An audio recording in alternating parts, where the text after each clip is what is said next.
মহাজীবনের শেষ দিন। হযরত আনাস রাদিয়াল্লাহু আনহু বলেন, সেদিন ছিল সোমবার। মুসলমানরা ফজরের নামাজ আদায় করছিলেন। হযরত আবু বকর সিদ্দিক রাদিয়াল্লাহু আনহু ইমামতির দায়িত্বে ছিলেন। হঠাৎ নবী করিম সাল্লাল্লাহু আলাইহি ওয়াসাল্লাম আয়েশা সিদ্দিকার হুজরার পর্দা সরালেন এবং সাহাবাদের কাতার বাঁধা অবস্থায় নামাজ আদায় করতে দেখে মৃদু হাসলেন। এদিকে হযরত আবু বকর রাদিয়াল্লাহু আনহু কিছুটা পেছনে সরে গেলেন, যেন নামাজের কাতারে রাসূল সাল্লাল্লাহু আলাইহি ওয়াসাল্লাম শামিল হতে পারেন।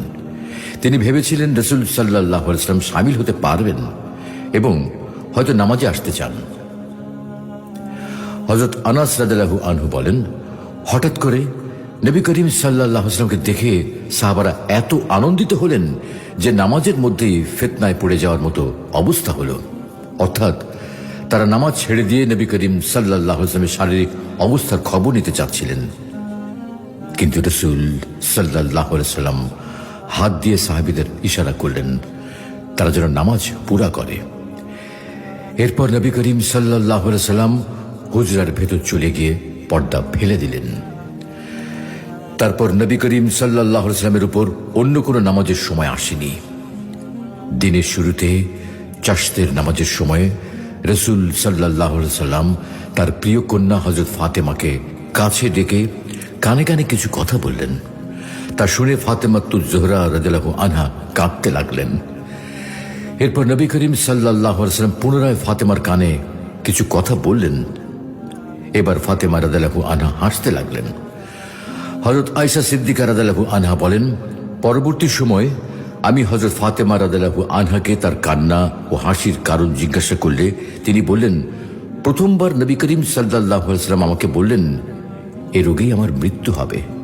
এ কথা শুনে আমি কাঁদলাম।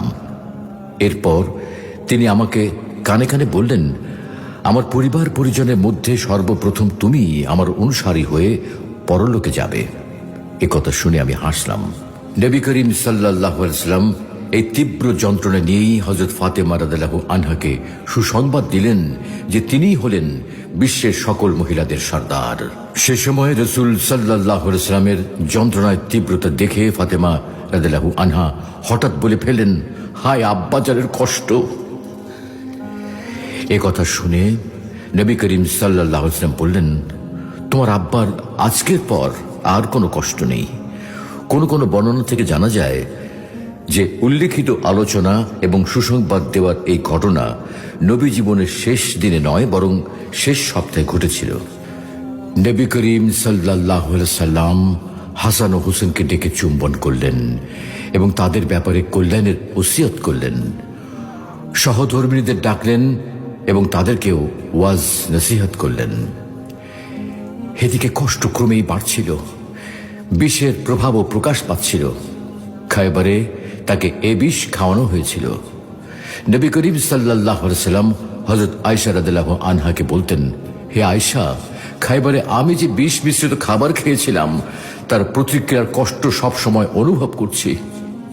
এখন মনে হচ্ছে সেই বিষের প্রভাব যেন আমার প্রাণের শিরা কেটে যাচ্ছে। নবী করিম সাল্লাল্লাহু আলাইহি ওয়াসাল্লাম সাহাবায়ে কেরামদের উদ্দেশ্যেও ওসিয়ত করলেন। তাদের তিনি বললেন, আসসালাত আসসালাত ওয়া মা মালাকাত আইমানুকুম, অর্থাৎ নামাজ নামাজ।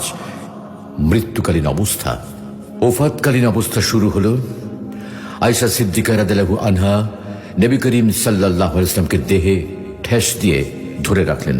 তিনি বললেন, আল্লাহর একটি নিয়ামত আমার উপর এই যে রাসূল সাল্লাল্লাহু আলাইহি ওয়াসাল্লাম আমার ঘরে আমার হিসাবের দিনে আমার কোলের উপর তিনি শেষ নিঃশ্বাস ত্যাগ করেন। নবী করিম সাল্লাল্লাহু আলাইহি ওয়াসাল্লাম ওফাতের পূর্ব মুহূর্তে মেসওয়াক করলেন। তার সামনে একটি পাত্রে পানি ছিল। তিনি হাত ভিজিয়ে তার চেহারা মোবারক মাসাহ করছিলেন এবং বলছিলেন, লা ইলাহা ইল্লাল্লাহ, অর্থাৎ আল্লাহ ব্যতীত কোনো মাবুদ নেই, মৃত্যু বড়ই কঠিন। অতঃপর তিনি আঙুল তুললেন। এ সময় তার দৃষ্টি ছিল ছাদের দিকে। উভয় ঠোঁট তখন নড়ছিল। তিনি বিড় বিড় করে কি যেন বলছিলেন। হযরত আয়েশা রাদিয়াল্লাহু আনহা মুখের কাছে কান পাতলেন। নবী করিম সাল্লাল্লাহু